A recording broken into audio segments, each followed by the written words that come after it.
Hi every one, സയ്യോ ബ്ലിസിൻ്റെ പുതിയൊരു വീഡിയോയിലേക്ക് എല്ലാവർക്കും സ്വാഗതം. വളരെ പെട്ടെന്ന് ഉണ്ടാക്കിയെടുക്കാൻ പറ്റുന്ന ഫ്ലഫി ആൻഡ് ടേസ്റ്റി കലത്തപ്പ റെസിപ്പി ആയിട്ടാണ് ഞാനിന്ന് വന്നിരിക്കുന്നത്. കുട്ടികൾക്കൊക്കെ എന്തായാലും ഇഷ്ടമാവും. ഞാനിവിടെ 2 ഗ്ലാസ് പച്ചരിയാണ് എടുത്തിരിക്കുന്നത്. അത് സോക്ക് ചെയ്ത് വെക്കണം.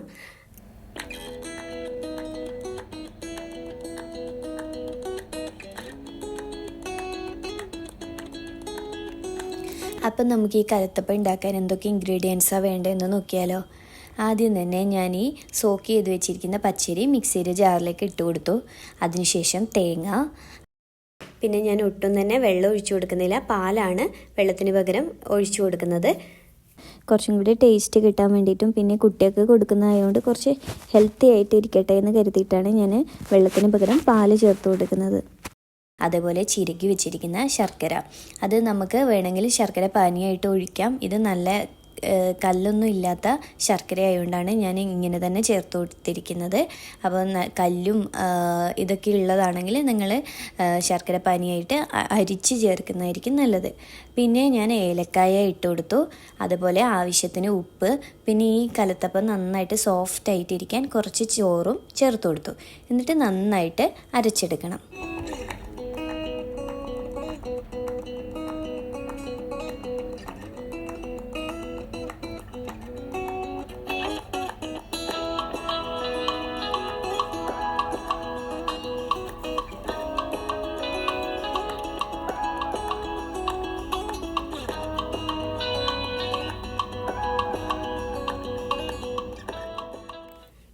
അതിനുശേഷം ഇത് സ്റ്റീം ചെയ്തെടുക്കാൻ വേണ്ടിയിട്ടാണ്. അപ്പം നമ്മൾ ഈ ആവിപാത്രം അടുപ്പത്ത് വെച്ച് നന്നായി തിളച്ച് വരുമ്പോൾ ഒരു പ്ലേറ്റ് എടുത്ത് അതിൽ അടിയിൽ നെയ്യ് പരട്ടി കൊടുക്കണം.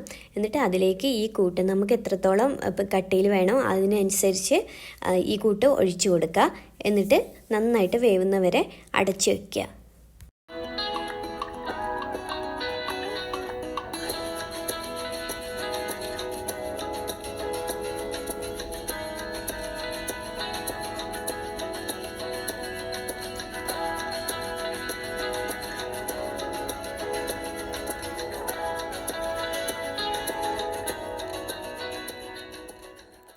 അപ്പോൾ ഒരു 10-15 മിനിറ്റ് ഇങ്ങനെ നന്നായിട്ട് സ്റ്റീം ചെയ്യണം. അതിനുശേഷം ഇത് നന്നായിട്ട് കുക്കായോ എന്നറിയാൻ വേണ്ടിയിട്ട് നമുക്ക് ടൂത്ത് പിക്ക് ഉപയോഗിച്ച് ജസ്റ്റ് ഒന്ന് കുത്തി നോക്കാം. അപ്പോൾ ഈ ടൂത്ത് പിക്കിന് അത് പിടിച്ചിട്ടുണ്ടെങ്കിൽ അത് വെന്തിട്ടില്ല എന്നാണ് അർത്ഥം. അല്ല, ടൂത്ത് പിക്ക് നല്ല ഈസി ആയിട്ട് ഊരി വരുന്നുണ്ടെങ്കിൽ നന്നായിട്ട് കുക്കായി എന്നർത്ഥം. അപ്പോൾ അതിനുശേഷം നമുക്ക് ഇത് എടുത്ത് കുറച്ച് സമയം ആ ചൂടും മാറാൻ വേണ്ടിയിട്ട് വെക്കണം. അതിനുശേഷം ഈ പ്ലേറ്റ് ഇങ്ങനെ കമിഴ്ത്തി ഇടുമ്പോൾ തന്നെ അതിൽ നിന്ന് നന്നായിട്ട് ഒട്ടും തന്നെ ഒട്ടിപ്പിടിക്കാതെ നമുക്ക് കലത്തപ്പം ഈസി ആയിട്ട് കിട്ടും. പാല് കുടിക്കാത്ത കുട്ടികൾക്കൊക്കെ നല്ലൊരു ഓപ്ഷനാണ് ഇത്. ടിഫിൻ ബോക്സിൽ കൊടുത്തുവിട്ടാൽ അവരെന്തായാലും കഴിക്കും. നല്ല മധുരവും സോഫ്റ്റും ആയതുകൊണ്ട് പെട്ടെന്ന് തന്നെ കഴിക്കുകയും ചെയ്യും. അതേപോലെ നമുക്ക് രാത്രി ഉണ്ടാക്കി വെച്ചാൽ രാവിലെ ജസ്റ്റ് ഒന്ന് സ്റ്റീം ചെയ്താൽ പെട്ടെന്ന് തന്നെ കൊടുത്തു വിടാനും പറ്റും. അപ്പോൾ എല്ലാവരും ഒന്ന് ട്രൈ ചെയ്ത് നോക്കണം കേട്ടോ. അപ്പോൾ ഈ പ്ലേറ്റിലേക്ക് കലത്തപ്പം ഈസിയായി വിട്ട് കിട്ടിയതിന് ശേഷം നമുക്ക് ഇഷ്ടമുള്ള ഷേപ്പിൽ മുറിച്ചിട്ട് സെർവ് ചെയ്യാൻ പറ്റും. 4 മണി പലഹാരമായിട്ടും ബ്രേക്ക്ഫാസ്റ്റായിട്ടൊക്കെ നമുക്ക് ഉണ്ടാക്കാൻ പറ്റുന്ന ഒരു അടിപൊളി ടേസ്റ്റി ആൻഡ് ഹെൽത്തി റെസിപ്പിയാണ്. അപ്പോൾ എല്ലാവരും ഉണ്ടാക്കി നോക്കിയിട്ട് ഫീഡ്ബാക്ക് അറിയിക്കണേ.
അപ്പോൾ അടുത്തൊരു വീഡിയോ ആയി കാണുന്നവരെ bye, take care, thanks for watching.